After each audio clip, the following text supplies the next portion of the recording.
Mami, special delivery po para sa inyo. Wala pa ako, ano. Walang linggo. Ano yun?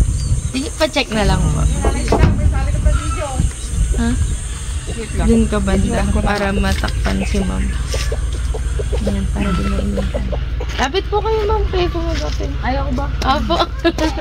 May ganito na dati.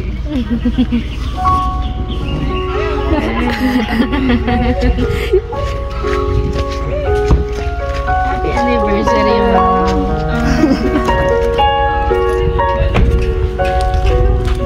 Second time around. Thank you. Wala akong ano. Wala pang ayos. Walang ayos. Kasi may post pa. Opo. Pero gusto niyo ma'am after nito, bis kayo sandali para mapicturean ko kayo ng nakaayos. Sige po. Bali, dito po tayo banda po. Ayan. Yan, nakatapat naman yung... Sige, dito banda dito. Ayan. Ayan.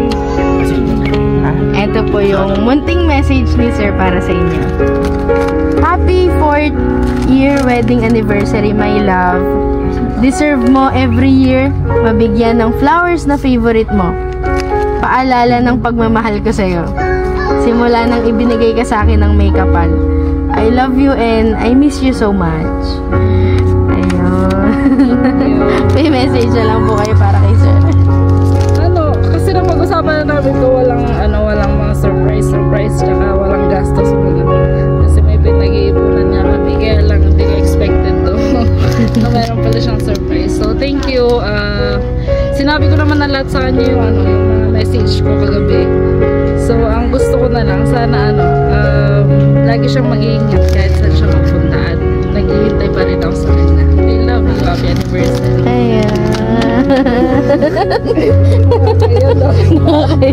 Nakaano pa kayo dito? Opo, ma'am. Pangalawang ikot na po.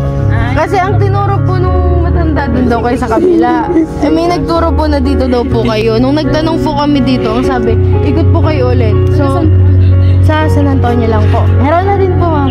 Opo. So, yun po yung nag-ano dati? Hindi po. Bago po. Ayan, ma'am. Ano, ma'am? Bago ko kayo picturean, palit mo na kayo? Hindi na. Ganyan na? Ganun na din naman yung picture. Sige po. Ayan. Sige yan. Yan. Perfect.